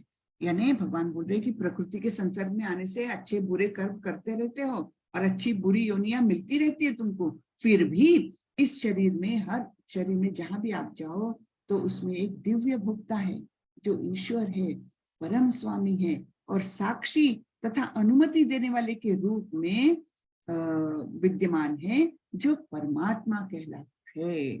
तो परमात्मा कहाँ रहता है? हमारे हृदय के अंदर, जहां पर हमारी आत्मा रहती है उसी के बाजू में परमात्मा रहते हैं। और वे क्या है? वे दिव्य भोक्ता है और ईश्वर है, परम स्वामी है। और वो अंदर रहकर क्या करते हैं? वे विटनेस है। वो हर हमारी अच्छी बुरी हरकतों का, विचारों के विटनेस है और वो अनुमति देने वाले हैं। यानी कोई हम काम करना चाहे तो अगर वो काम हो रहा है तो उसको परमात्मा के अनुमति है, इसलिए वो हो रहा है। अगर उन्होंने अनुमति नहीं दी तो वो काम नहीं हो सकता। तो इस प्रकार उपदृष्टा और अनुमंता के रूप में वे हमारे हृदय के अंदर में है और उन्हें हम परमात्मा कहते हैं। जो व्यक्ति प्रकृति, जीव तथा प्रकृति के गुणों की अंतक्रिया से संबंधित इस विचारधारा को समझ लेता है, उसे मुक्ति की प्राप्ति सुनिश्चित है। उसकी वर्तमान स्थिति चाहे जैसी भी हो, यहाँ पर उसका पुनर्जन्म नहीं हो। तो अभी हम किसी भी अवस्था में रहे, चाहे हम कॉलेज जाते हैं, उसमें हम बहुत शरारतें करते जो नहीं करना चाहिए, चाहे हम कोई ऑफिस में काम कर रहे, जो भी हमारी परिस्थिति है, लेकिन अगर हमको ये पूरा ज्ञान अच्छे से हमने आत्मसात कर लिया तो भगवान बोलते हैं कि उसे मुक्ति की प्राप्ति सुनिश्चित है और उसका यहाँ पर पुनर्जन्म नहीं होता। यहाँ हम देखते हैं परीक्षित महाराज शुकदेव मुनि से यही ज्ञान प्राप्त कर रहे हैं और 7वें दिन जब उनकी मृत्यु हो गई तो उनका उसके बाद पुनर्जन्म नहीं हुआ, वे सीधे भगवत धाम गए, है ना। कुछ लोग परमात्मा को ध्यान के द्वारा अपने भीतर देखते हैं तो दूसरे लोग ज्ञान के अनुशीलन द्वारा, और कुछ ऐसे हैं जो निष्काम कर्मयोग द्वारा देखते हैं। तो हमने ये 12वें अध्याय में भी देखा था, है ना। तो ध्यान लगाते हैं, कोई लोग ज्ञान से प्राप्त करने को देखते हैं और कोई निष्काम कर्मयोग से। तो अलग अलग रास्ते हैं, मार्ग अलग अलग है और हमारा लक्ष्य एक ही है। लेकिन सबसे आसान रास्ता कौन सा है? भक्ति योग का। और जो भी करे ज्ञान के माध्यम से जाए, ध्यान के माध्यम से जाए, निष्काम कर्मयोग के माध्यम से जाए, अल्टीमेटली हमको भक्ति का सहारा लेना ही पड़ता है भगवान के पास जाने के लिए, ठीक है। ऐसे भी लोग हैं जो यद्यपि आध्यात्मिक ज्ञान से अवगत नहीं होते पर अन्यों से परम पुरुष के विषय में सुनकर उनकी पूजा करने लगते हैं, है ना। अब जैसे ये देवहूति है, ये स्वयंभुआ मनु की इतने बड़े राजा की पत्नी थी, लेकिन इन्होंने शादी किससे की? कर्दम मुनि से। और उनका पुत्र जो हुआ वो कपिल मुनि साक्षात भगवान के अवतार थे। तो देखो, एक माता बिल्कुल हाथ जोड़कर अपने बेटे से ज्ञान ग्रहण कर रही है, कितनी अद्भुत चीज है। ऐसा दृश्य कहीं भी देखने को नहीं मिलेगा हमको कि माता अपने पुत्र की शिष्या बनी है। लेकिन यहाँ पर हमारे शास्त्रों में ऐसा भी उदाहरण है। तो कितने महान लोग होते होंगे। देखो कि मैं तुमसे उम्र से बड़ी हूं, मैं तुम्हारी माँ हूं, तो मुझे क्या सुनाओगे, मुझे क्या सिखाओगे, ऐसी आजकल की स्थिति है। लेकिन तब वैसा नहीं था। और ये लोग इतने उच्च कोटि के मतलब मनुष्य होते थे, इतने उच्च स्तर के होते थे, तो उनके मन में कितनी सरलता है कि अपने बेटे से वो ज्ञान अर्जित कर रही है। और जैसे गुरु को आदर के साथ ऊंचे आसन पर बिठा करके नम्रता पूर्वक उनसे ज्ञान ग्रहण करना चाहिए, वैसे ही वो माँ कर रही है ज्ञान का ग्रहण, ठीक है। तो ऐसे भी लोग हैं जो आध्यात्मिक ज्ञान से अवगत नहीं है। जैसे देवाहुति नहीं थी, उसको आध्यात्मिक ज्ञान नहीं था, लेकिन उन्होंने अपने पुत्र से, जो कि परम पुरुष के अवतार थे, उनसे ज्ञान लिया और फिर उनकी पूजा करने लगते हैं, ठीक है ना। वैसे पूजा करने लग गए, वो भी बहुत ज्ञानी भी हुई और भक्त भी हो गए। ये लोग भी प्रामाणिक पुरुषों से श्रवण करने की मनोवृत्ति होने के कारण जन्म तथा मृत्यु के पथ को पार कर जाते हैं। जैसे देवाहुति ने किया कि ऐसे इस प्रकार से ज्ञान प्राप्त किया और पूजा करने लग गई और फिर जन्म मृत्यु के चक्कर से वो छूट गई। हे भरतवंशियों में श्रेष्ठ, यह जान लो कि चर तथा अचर जो भी तुम्हें अस्तित्व में दिख रहा है वह कर्म क्षेत्र तथा क्षेत्र के ज्ञाता का संयोग मात्र है। तो जो भी दिख रहा है उसमें क्या है कि कर्म क्षेत्र तथा क्षेत्र का ज्ञाता, यानी कर्म क्षेत्र यानी शरीर, और क्षेत्र का ज्ञाता क्षेत्रज्ञ यानी आत्मा। तो इन दोनों से संयोग जब होता है तभी कोई भी चर सृष्टि या अचर सृष्टि भी तभी निर्माण हो सकती है। तो संयोग होना जरूरी है, क्षर और अपना क्षेत्र और क्षेत्रज्ञ का संयोग। फिर भगवान बोलते हैं समम सर्वेषु भूतेषु तिष्ठन्तं परमेश्वरं विनश्यस्त्वं अविनश्यत्वं यः पश्यति स पश्यति। जो परमात्मा को समस्त शरीरों में आत्मा के साथ देखता है और जो यह समझता है कि इस नश्वर शरीर के भीतर न तो आत्मा नहीं परमात्मा कभी विनष्ट हो सकते हैं, वही वास्तव में देखता है ना। तो ये हमको जानकारी होना चाहिए कि ये शरीर तो नश्वर है, ये तो खत्म हो जाएगा, किंतु इसके अंदर की आत्मा भी और परमात्मा भी, ये दोनों भी कभी विनष्ट नहीं होते। तो जो ये देख पाता है यानी समझ पाता है वही असली ज्ञाता है, यानी वही देख पाता है ना, वास्तव देखता है। यहाँ पर ये बताया है कि जैसे सारे ही प्राणियों के अंदर कौन दिख रहा है, एक आत्मा और एक परमात्मा हर एक के अंदर स्थित है, चाहे वो कौवा हो, चाहे वो चींटी हो, कुत्ता हो, कुछ भी हो, सभी के मन में वैसा ही है स्थिति।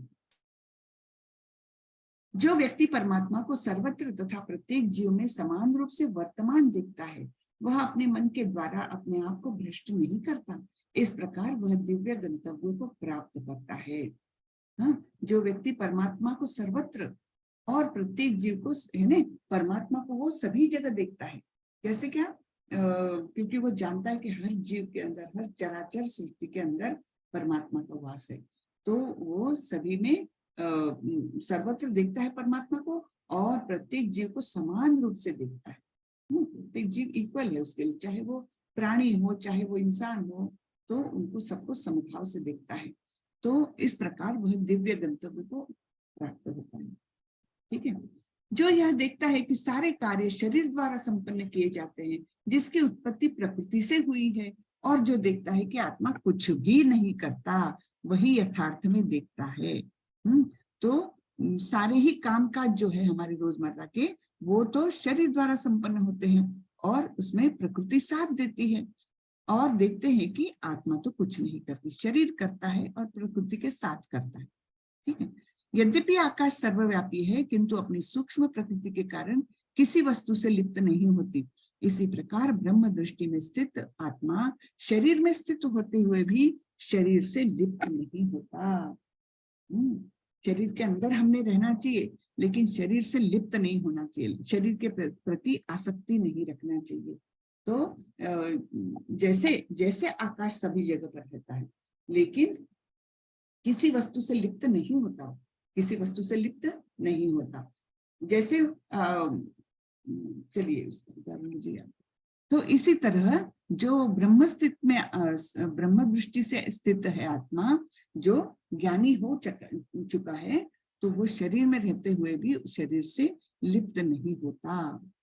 हे भरत पुत्र, जिस प्रकार सूर्य अकेले इस सारे ब्रह्मांड को प्रकाशित करता है, उसी प्रकार से शरीर के भीतर स्थित एक आत्मा सारे शरीर को चेतना से प्रकाशित करती है। कितना अच्छा बताया है कि जैसे एक ही तो सूर्य है, लेकिन पूरी पृथ्वी पर उसका ही प्रकाश चलता है। वैसे ही अगर हमारे शरीर के अंदर आत्मा नहीं है, तो फिर चेतना भी नहीं रहेगी। आत्मा जैसे ही आती है, पूरे ही शरीर में चेतना आ जाती है। ओके। जो लोग ज्ञान के चक्षुओं से शरीर तथा शरीर की ज्ञाता के अंतर को देखते हैं और भवबंधन से मुक्ति की विधि को भी जानते हैं, उन्हें परम लक्ष्य प्राप्त होता है। तो इस प्रकार भवबंधन से मुक्ति की विधि जानना है हमें, और शरीर तथा शरीर के ज्ञाता के अंतर को समझना है, तब हम परम लक्ष्य को प्राप्त कर सकते हैं। बहुत ये डिफिकल्ट चैप्टर है एक्चुअली। इस 13वें अध्याय का तात्पर्य यही है कि मनुष्य को शरीर, शरीर के स्वामी यानी आत्मा तथा परमात्मा के अंतर को समझना चाहिए। उसे श्लोक 8 से लेकर 12 तक में वर्णित मुक्ति की विधि को जानना चाहिए। हमने देखा ना, अनासक्त अदाम्बित्वम, अमानित्वम अदाम्बित्वम, वो सब गुण देखे थे ना हमने 8 से 12 के श्लोक में। तो वर्णित मुक्ति की विधि को जानना चाहिए, तभी वह परम गति को प्राप्त हो सकता है। श्रद्धालु को चाहिए कि सर्वप्रथम वह ईश्वर का श्रवण करने के लिए सत्संगति करे। ये बहुत आवश्यक चीज है। हाँ, जब हम भक्तों की संगत में रहेंगे तभी हमारी भक्ति बढ़ सकती है। सर्वप्रथम वह ईश्वर का श्रवण करने के लिए सत्संगति करे और धीरे धीरे प्रबुद्ध बने। यदि गुरु स्वीकार कर लिया जाए तो पदार्थ तथा आत्मा के अंतर को समझा जा सकता है और वही अग्रिम आत्म साक्षात्कार के लिए शुभारंभ बन जाता है। यानी पहले तो उसने संगति अपनी कैसी रखनी चाहिए, भक्तों का संग लेना चाहिए, दूसरा गुरु लेना चाहिए, तभी वह समझ पाता है कि आत्म साक्षात्कार कैसे किया जाए और उसको पदार्थ और आत्मा के अंतर को समझना चाहिए। गुरु अनेक प्रकार के उपदेशों से अपने शिष्यों को देहात्म बुद्धि से मुक्त होने की शिक्षा देता है। उदाहरणार्थ भगवत गीता में कृष्ण अर्जुन को भौतिक बातों से मुक्त होने के लिए शिक्षा दे रहे हैं, है ना। गुरु इसी प्रकार से शिक्षा देते हैं कि तुम ऐसा क्यों सोच रहे हो अर्जुन कि तुम सबको मार दोगे, तुम तो केवल शरीर को मारोगे, आत्मा को तुम नहीं मार सकते। इस प्रकार का जो ज्ञान दिया है ना, तो वो भौतिक बातों से मुक्ति दिलाता है। मनुष्य यह तो समझ सकता है कि यह शरीर पदार्थ है और इसे 24 तत्वों में विश्लेषित किया जा सकता है। हमने 24 तत्व देखे थे ना, 5 कर्मेंद्रिय, 5 ज्ञानेंद्रिय, 5 और क्या इंद्रिय विषय, यानी यही 15 हो गए और फिर बाकी के अहंकार, मन, बुद्धि वगैरह सब, है ना। तो वो ऐसे करके 24 तत्व है और 5 वो भी आए भौतिक जगत के जो है अग्नि, जल, वायु, पृथ्वी, आकाश। तो ऐसे ही 20 हो गए और फिर उसके बाद मन, बुद्धि और झूठा अहंकार, ये 23 हुए। और अप्रकट जो वो है ना, अप्रकट प्रकृति के 3 गुण जिन्हें प्रधान कहा जाता है, तो ऐसे ऐसे प्रकार से वो 24 हो गए। समझ गए आप लोग, है ना। मैं फिर से रिपीट करती हूँ, 5 ज्ञानेंद्रिय, 5 कर्मेंद्रिय, 5 इंद्रिय विषय और 5 भौतिक तत्व और फिर उसके ऊपर मन, बुद्धि, अहंकार और प्रधान, ऐसे ये 24 तत्व है। ठीक है, तो जीवन के लक्षण इन्हीं तत्वों की अंतक्रिया है, किंतु इनसे भी ऊपर आत्मा और परमात्मा है। आत्मा तथा परमात्मा 2 है, एक नहीं है। कल किसी ने ये क्वेश्चन पूछा था ना, तो यहाँ पर भगवान ने एकदम स्पष्ट बताया है, आत्मा और परमात्मा अलग अलग है और वे अलग ही रहती है हमेशा। इस भौतिक जगत आत्मा तथा 24 तत्वों के संयोग से कार्यशील है। यह भौतिक जगत आत्मा तथा 24 तत्वों के संयोग से कार्यशील है। मनुष्य को चाहिए कि गुरु की सहायता से इस अध्याय को भली भांति समझ ले। ये अध्याय थोड़ा सा समझने में कठिन है, इसको एक बार में समझा भी नहीं जा सकता, ना बताया जा सकता है। ठीक है, आगे बढ़ते हैं। तो सारांश क्या है? अर्जुन के 6 प्रश्न कौन से? प्रकृति क्या है, पुरुष क्या है, ज्ञान क्या है, प्रकृति, पुरुष और क्या बताया था, ज्ञान, ज्ञेय और एक तो देखो मैं ही भूल गई,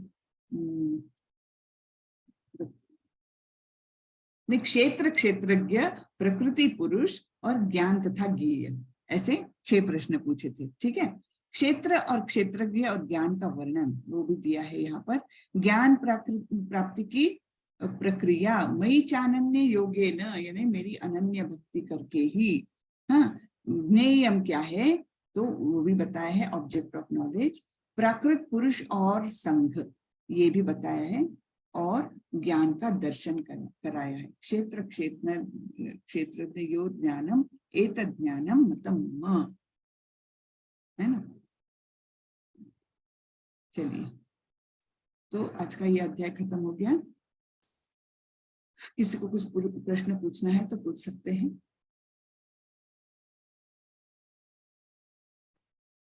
नहीं,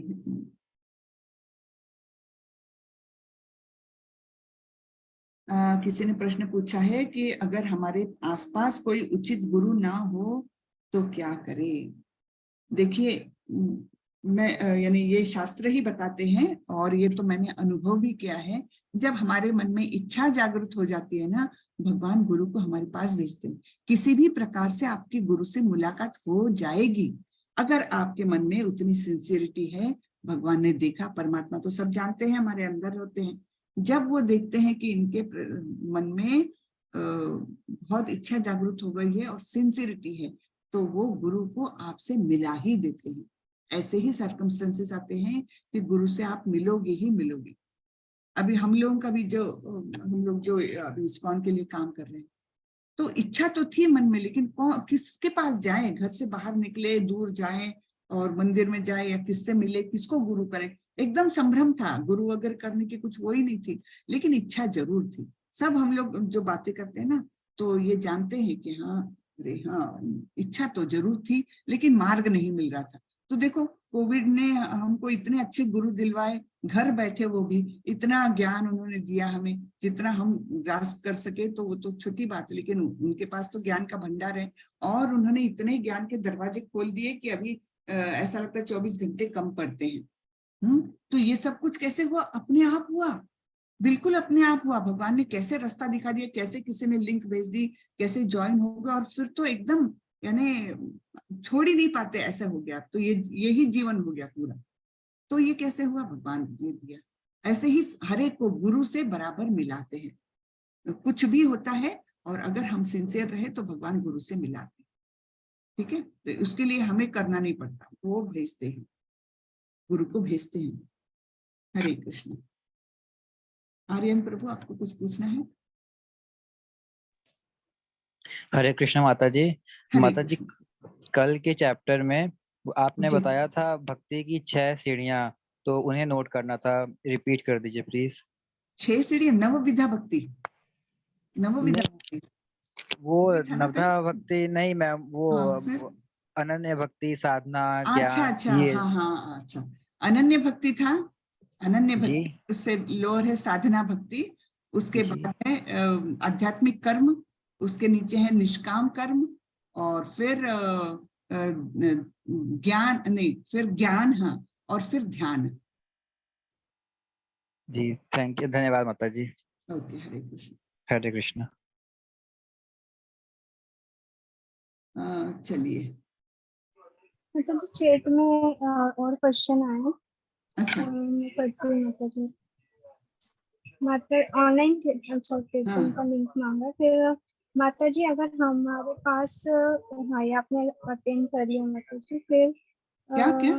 माता थोड़ा, ये हाँ, गुरु जी का था। मतलब हम हमारे आसपास अगर उचित गुरु नहीं है तो क्या करें? आपने वो तो बताया बता ना दिया। माता जी। हाँ हाँ। हाँ, उसके फिर बाद का माता जी, साबुत दाना का भोग नहीं लगाते हैं क्या? कि वो नॉनवेज में आता है, ऐसा माना सुना है। नहीं क्या नहीं सही है ये? नहीं, ये साबूदाना तो हम भोग चढ़ाते हैं। साबूदाना तो हाँ, एकादशी में भी खाते हैं। रूट्स का होता है। वो एक प्रकार के रूट्स होते हैं, टैपियो का नाम है वो प्लांट का, और उससे फिर वो गोले बनाए जाते हैं। तो उसको तो वेज ही माना जाता है, और उसका भोग भी चढ़ाते हैं। हम्म। हरे कृष्ण। अल्फा माता जी ने हैंड रेज किया। हाँ करती हूँ माता जी। हाँ, हाँ, अल्फा हरे माता जी। कृष्ण माता जी। हरे कृष्ण। माता जी, मेरा एक क्वेश्चन था कि जैसे पहले के लोग बहुत ज्यादा योग साधना करते थे, जो ये ध्यान लगाते थे, हाँ और वो उतना ज्यादा मतलब सोते भी नहीं थे, जैसा कि इस टाइम पे हम लोग सोते हैं कि 6 घंटे नहीं सोओगे तो आपकी तबीयत खराब हो जाएगी, आपको 8 घंटा sleep you must be need, तो ऐसा करके बोलते हैं। तो क्या ये पहले के टाइम पे ऐसा नहीं होता था कि वो लोग नहीं सोते थे तो उनकी तबीयत नहीं खराब होती थी, और हम सो जाते, हम उनका नहीं सोते उनका तो उतना हमारी। कंट्रोल था ना अपनी इंद्रियों पर, उतना कंट्रोल था। अभी प्रभुपाद जी कहा, मैं बताऊं आपको, 2 घंटा सोते थे वे, 2 घंटा सोते थे, बिल्कुल। और इतने एक्टिव थे लास्ट तक। आखिरी आखिरी में थोड़ी तबीयत खराब हो गई, उसके बाद भी वो बेड पर रहते थे, फिर भी वो डिक्टेट करते जाते थे पूरे बुक्स। हाँ, तो इतने एक्टिव रहे, कैसे रहते थे? ये एक ऊर्जा मिलती है ना, कोई एक लक्ष्य रहे तो ऊर्जा मिलती है। 2 घंटा सो करके इतने ओल्ड एज में, और इतना नॉन स्टॉप ट्रैवल, यहाँ से ये देश से वो देश, जिसमें जेट लैग में तो आदमी 2 दिन सोता रह जाए, लेकिन इनका टाइम टेबल कभी नहीं बिगड़ता था। जैसे यहाँ से वो निकले हैं एक जगह से शाम के 6 बजे, और वहां पर भी शाम के 6 बजे ही पहुंचे, क्योंकि टाइम वो करने के लिए। तो आदमी तो थक जाएगा, लेकिन वो तुरंत अपनी जो 6 बजे वाली जो रूटीन है उसी में लग जाते थे। हाँ, तो बहुत ही अद्भुत उनका, आप लोग अगर पढ़ो ना तो कैसे एक इंसान इतना काम कर सकता है। 108 मंदिर इतने कम टाइम में और अलग अलग देशों में, और सभी भव्य मंदिर, कैसे कर सकता है? इतने फॉलोअर्स इतने कम टाइम में, कैसे क्या? और भगवान ने उनकी कितनी परीक्षा ली है जीवन भर। हाँ, 69 साल के होने तक वे देश में रहे अपने, उनको कोई नहीं जानता था, कोई नहीं मानता था। बेचारे जब उन्होंने संन्यास ले लिया था, कुछ भी नहीं था उनके पास, और केवल अपनी एक बुक पब्लिश करने की इच्छा रहती थी, बैक टू गॉडहेड नाम की मैगजीन। उसके लिए वो कितने दर दर जाते थे कि भाई किसी से कुछ मदद मिल जाए, जो भी मदद मिलेगी वो बुक में डालते थे, उतने पब्लिश करने में।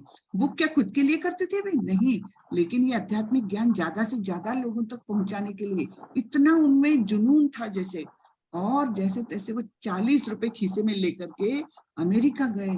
वो किसी ने फ्री टिकट उनको, उन्होंने बहुत उनके रिक्वेस्ट की, तब उन्होंने अपने एक कार्गो शिप का उनको टिकट करवा दिया, और कार्गो शिप में गए। सोचिए आप, पैसेंजर शिप में नहीं, कार्गो शिप में वे गए अमेरिका। और उनको जाते समय 2 हार्ट अटैक्स आए, अकेले पड़े रहे वो, और केवल भगवान से प्रार्थना करते हैं। वो प्रार्थना भी इतनी सुंदर लिखी हुई है उन्होंने। और वो फिर अमेरिका गए। वो 40 रुपए का कोई उपयोग नहीं हुआ, क्योंकि वो कन्वर्ट ही नहीं हो पाए। यानी 0 पैसे लेकर दूसरे देश में गए हैं, और भगवान ने फिर वहां जाकर भगवान ने उनकी एकदम उन पर कृपा बरसाई। तब तक नहीं, यानी कितनी उनकी परीक्षा ली भगवान ने, कितनी परीक्षा ली, बहुत ही कठिन परीक्षा ली। हाँ, उसके बाद भी उनको जुनून था कि मेरे गुरु का आदेश मुझे पालना ही है। गुरु ने आदेश दिया था 40 साल पहले कि तुम विदेश में जाकर अंग्रेजों को अपनी कृष्ण की भक्ति के बारे में बताओ, क्योंकि तुम्हारा अंग्रेजी अच्छा है, तो तुम अंग्रेजों को जाकर ये दो। तो वो 40 साल पहले दिया हुआ गुरु का आदेश उन्होंने कैसे अपने मन में ठान करके रखा था, और उसको पूरा किया। आखिर में तो भगवान ने कृपा बरसाई ना। लेकिन ये शुद्ध भक्त का लक्षण है। ये हम लोग तो उस समय 2 घंटा सोते थे, बताइए। कोई सोच सकता है? और एकदम मैम हम लोग कैसे इम्प्लीमेंट कर सकते हैं अपने ऊपर ये चीजें कि वो 2 घंटे कर तो सकते, एटलीस्ट एकदम हम से तो 5 आप घंटे सो करके अपने सारे काम कर, मतलब एकदम अपना से तो सारा वो नहीं कर, नहीं सुनिए, तो एकदम से तो आप 2 घंटे पर नहीं आ सकते, लेकिन थोड़ा थोड़ा कम करिए। 8 घंटा ज्यादा हो जाता है, 5-6 घंटे की नींद बहुत हो जाती है, 6 घंटे तो बहुत हो जाती है एकदम फुल फ्लेजेड। तो थोड़ा थोड़ा करके कम करिए आप। ज्यादा सोने की मतलब ज्यादा सोने की इतनी आवश्यकता नहीं है, 8 घंटा। हाँ, 6 घंटे Yes, आराम से आ सकते हैं, और उससे थोड़ा सा कम भी बाद में जाके कर सकते हैं। ठीक है। हाँ, जैसा कि हम लोग की इस टाइम पे एक्टिविटीज है, जैसे कॉलेज भी है, उसके साथ साथ कंपटीशन की तैयारी भी करनी है, उसके साथ साथ भक्ति भी करनी है, तो हर एक चीज के लिए एक टाइम निकालना पड़ेगा। तो उस हाँ, टाइम की वजह से अगर उसमें स्लीपिंग टाइम ज्यादा होगी और फिर करेक्ट, और भी अदर एक्टिविटीज भी ज्यादा हो जाती, तो फिर कुछ ना कुछ छूटेगा, जिसकी बराबर। वजह से हमें ऐसा रहेगा हाँ, कि और अब छूटने भक्ति वाली एक्स्ट्रा हो कॉन्सिक्वेंस। रही है। हाँ, तो आप अब बराबर बात बोल रही कि बहुत सारी चीजें छूटेगी। अब आपको छोड़ना क्या है, वो भी आप ध्यान दीजिए। आप थोड़ा सा नोट करिए, आप टीवी कितने देर देखती है। आप थोड़ा सा नोट करिए, आप फोन पर कितनी देर बात करिए, नोट डाउन कर लीजिए एक दिन। हाँ, 2-4 दिन मैं कंटिन्यूअसली नोट डाउन करें। फिर उसमें आप कितना कटौती कर सकती, क्योंकि वहीं पर कटौती करना योग्य है। कॉलेज के टाइम में नहीं कर सकते आप कटौती, है ना। खाना पीना, सोना नहाना, ये सब तो होना ही चाहिए। लेकिन बहुत हम लोग टाइम वेस्ट करते हैं बहुत सारी चीजों की, जिसमें हम बिल्कुल कट ऑफ करके अच्छी चीजों में वो समय लगा सकते हैं। अननेसेसरी चीजों में बहुत समय जाता अपना। कोई नहीं तो पड़ोस की लड़की मिल गई, चलो गप्पा मारते मारते आधा पौना घंटा फट से निकल जाता। ऐसी चीजों में हमने बिल्कुल बहुत सजग रहकर समय बचाना है। हमने देखा है 11वें अध्याय में भगवान ने क्या बताया है कि मैं ही समय हूँ, मैं ही काल हूँ। यानी दोनों तरफ से काल, काल यानी समय और काल यानी मृत्यु भी तो भगवान है। तो हम अगर समय जब भी बर्बाद करते हैं तो हम एक प्रकार से भगवान का अनादर कर रहे हैं, है ना। अनादर करते हैं। जी माता, तो समय जी वेस्ट माता, जहाँ होता है नोट डाउन करिए, और उतना कर्टेल करने के लिए ध्यान पूर्वक कोशिश करें, तो हो जाएगा, है जी ना। माता जी, हरे धन्यवाद। कृष्ण, हरे कृष्णा। हरे कृष्ण। हरे कृष्णा माता जी। श्रिया रस्तोगी माता जी है, वो हैंड नहीं रेज कर पा रही है, तो माता जी मैं उनको अनम्यूट करूं? हाँ कर दीजिए। ठीक है। श्रिया माता जी आप अनम्यूट करिए। हरे कृष्णा।